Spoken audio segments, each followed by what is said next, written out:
Hello बच्चों, let's see this question. This question says in the hydrogen atom, if the reference level of potential energy assumed to be zero at the ground state, choose the incorrect statement. तो आपको देखिए क्या दे रखा है कि basically पहले तो बात करते हैं की कॉन्सेप्ट की। आपका जो की कॉन्सेप्ट होगा, की concept,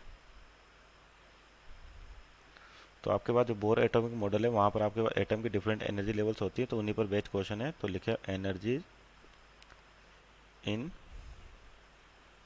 Bohr orbit of atomic structure, Bohr orbit of atomic structure.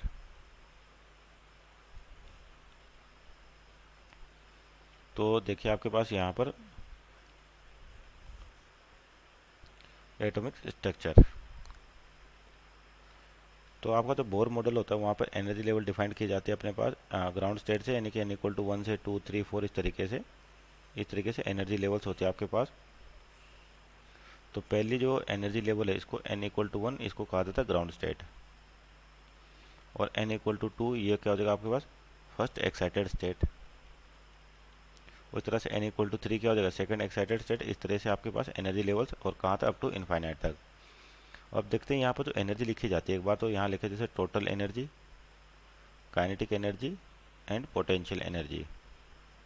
तो किसी भी शेल के लिए जो टोटल एनर्जी ग्राउंड स्टेट की बात करते हैं 13.6 Z square by N square ये होता है आपके पास। और हाइड्रोजन एटम में उसके लिए जेड की वैल्यू क्या हो जाएगी 1 और एन की वैल्यू क्या हो जाएगी 1, तो यहाँ होती है 13.6 इलेक्ट्रॉन वोल्ट।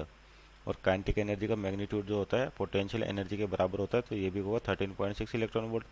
और पोटेंशियल एनर्जी 2 टाइम्स होती है किसके, काइनेटिक और टोटल के, यानी कि हो जाएगा आपके पास 27.2 इलेक्ट्रॉन वोल्ट। और कैसी होती है, नेगेटिव होती है। और सेकंड एनर्जी लेवल की बात करें एन इक्वल टू 2 की, तो एन की वैल्यू क्या हो जाएगी आपके पास 2 का स्क्वायर। जो एनर्जी होती है आपके पास क्या होती है basically -13.6 Z square by N square.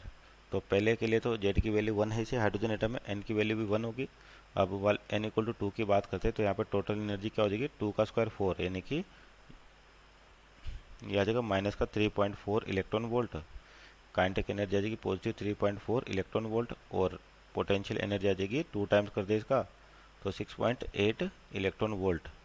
अब आपको दे रखा है कि अगर जहाँ पर पोटेंशियल एनर्जी को जीरो अज्यूम कर ले, कहाँ पे ग्राउंड स्टेट पर, तो जीरो अज्यूम करने के लिए क्या करते हैं, मान लीजिए इस पर 27 ऐड किया अपन ने, 27.2 इलेक्ट्रॉन वोल्ट ऐड किया, तो यानी कि 22.7 यहाँ पे भी ऐड होगा, 22.7 यहाँ पर भी ऐड होगा, 27.2 यहाँ पर भी ऐड होगा आपके पास, और 27.2 यहाँ पर भी ऐड होगा।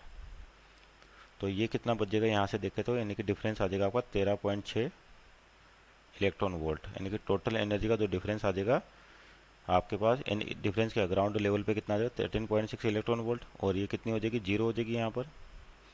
तो ये देखा कि total energy of the shell increases with increase in the value of N, यानी कि जैसे एन की वैल्यू बढ़ेगी तो बोला total energy of shell increases. तो यहाँ पे देखिए 13.6 Z square by N square, यानी कि जैसे जैसे एन बढ़ेगा तो ई की वैल्यू आपके पास क्या होगी, ये नेगेटिव में है तो ई जैसे ये बढ़ेगा तो ये कम होगा, लेकिन नेगेटिव साइन की बात करें तो ये वैल्यू क्या हो जाएगी नेगेटिव में कम, और इसका मतलब ये वैल्यू आपके पास बढ़ती जाएगी ऊपर की ओर। यानी कि स्टेटमेंट 1 तो आपका सही है कि टोटल एनर्जी जो वो तो आपकी इंक्रीज ही होगी। दूसरा दे रखा है कि total energy of shell decrease with increase in the number of N, तो ये ऑप्शन गलत हो गया आपके पास। उसके बाद है difference in total energy of any two shell remain same. अगर मान लीजिए जीरो मान भी लेते डेटम पे आपके पास, तो इन दोनों का जो डिफरेंस आ रहा है पहले, यानी कि यहाँ पर बात करें जब जीरो नहीं मानी गई थी तो कितना रही 10 पॉइंट, टोटल एनर्जी को माइनस करें यानी कि 13.6 माइनस 3.4 यानी कि 10.2 इलेक्ट्रॉन वोल्ट का डिफरेंस होगा। अगर मान लीजिए डेटम पे अगर पोटेंशियल एनर्जी को चेंज कर दें तो आपके जो पोटेंशियल एनर्जी का डिफरेंस रहता है दो पॉइंट के बीच में वो सेम रहता है। इसका मतलब डिफरेंस जो रहेगा चाहे आपके पास डेटम कुछ भी मान लें, क्योंकि पोटेंशियल एनर्जी अगर कैलकुलेट की गई है किसी भी पॉइंट पर तो कहीं ना कहीं तो अपन उसको जीरो मानते हैं, तो यानी कि एक रेफरेंस डिफाइन होता है। लेकिन दो पॉइंट की बात करें तो रेफरेंस दोनों में इंक्लूड होगा। इसका मतलब डिफरेंस जो होगा पोटेंशियल एनर्जी का बिटवीन टू पॉइंट्स या टू लाइंस वो सेम रहेगा, पोटेंशियल एनर्जी का डिफरेंस आपका चेंज नहीं होगा।